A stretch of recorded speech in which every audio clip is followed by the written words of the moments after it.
Sharqi Turkistondagi asabiylik qarshi turish nomida davom qilayotgan siyosiy harakatlarda yuzlagan imomning tutqun qilinib turmaga qamalganligi ma'lum. Shuning bilan birga yaqinqi yillarda 16 ming masjidning chiqilganligi yoki o'zgartganligimi isbotlari bilan o'tirg'i chiqmoqda. Yaqinda Reuters agentligining muxbirlar guruhi Uyg'ur diyorida naq maydon tekshirishida bo'lgandan keyin masjid chiqish harakatining ko'lami va darajasi yana bir qatam har sohaning kuchli diqqatini qo'zg'adi. Reuters agentligining muxbirlar guruhi 2021 yil Ramazon mezgilida Cheran nahiyasidagi egiz samlarning qo'rshavida ko'rinmas bo'lib qolgan bir masjid xarobasini bayqagan. Mazkur masjid 2019 yilgi sunniy hamroh suratlarda aniq ko'zga chiliqadigan bo'lib, hozir uning qubbillari ko'zdan g'oyib bo'lgan. Shu joydagi bir kishidan bu haqda savol so'raganda, u bu joyda hech qachon masjid bo'lgan emas deb javob bergan. Muxbirlar bu qatam sunniy hamroh suratlardan muqimlashtirgan masjidlarni ziyorat qilgan.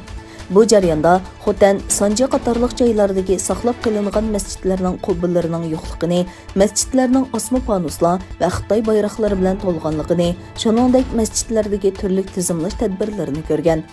Xitoy izchil masjidlarning buzg'unchilikka uchraganligini inkor qilib keldi. Xitoy Tashqi ishlar ministrligining bayonotchisi Hua Chunyinning so'ziga qaraganda, Xitoy hukumati Uyg'ur diyorida Go'zal Shinjang barpo qilish nomidagi faoliyatlarda islom diniga munosabatli binokorlik namunalarini asosiy nishon qilib kelmoqda ekan. Xitoy hukumati Uyg'ur diyorida 20 mingdan ortiq masjid borligini ta'kidlab kelayotgan bo'lsa-mu, ularning konkret ahvolini hech qachon oshkorlab boqmagan ekan.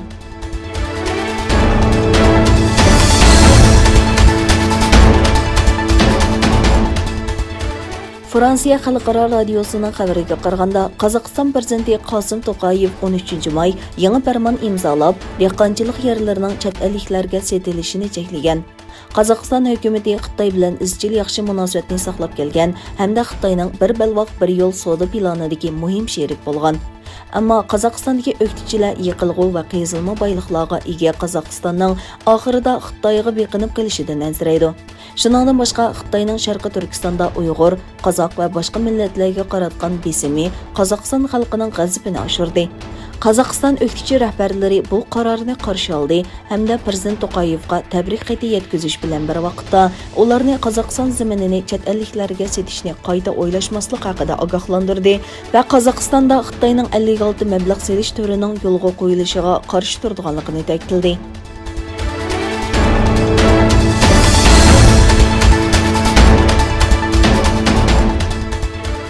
Xitoyning Mars mashinasi bo'lgan Joronning bu qizil planetga qo'nganligi e'lon qilindi.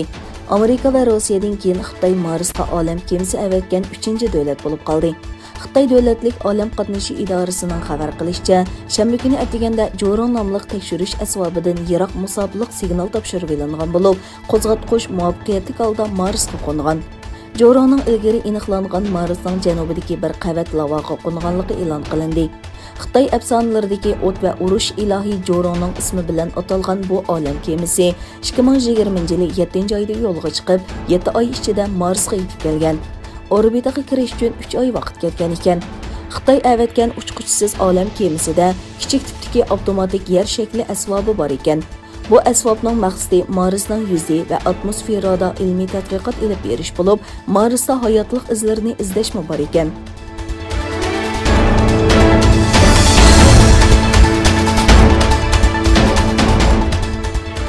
Xitoyning o'rta va sharqiy rayonlarga ta'sir qilgan quyun sababidan 12 odam o'lib, yuzlarcha kishi yaralangan. Qora quyun Xitoyning o'rta va sharqiy qismlariga hujum qilgan bo'lib, shamolning sur'ati sekundga 23 metrdan eshib ketgan. Xubey o'lkasining Wuhan shahrida 27 uyning vayron bo'lganligi, 130 uyning buzg'unchilikka uchraganligi xotirlangan. Egilanishicha, kuchli bo'ron qurilish o'rnidagi 2 kranni o'rayotgan. Shaharning o'xshamagan joylarda yuz bergan voqealarda 8 kishining hayotidan ayrilganligi, 280 kishining yaralanganligi bayon qilingan. Jiangsu o'lkasining Suzhou shahrida kuchli bo'ronning elektr aslihalariga buzg'unchilik qilganligi va nurg'un zavod binolarining buzilganligi ta'kidlandi. Egilanishicha, quyun sababidan 4 odam qazo qilgan, 149 odam yaralangan.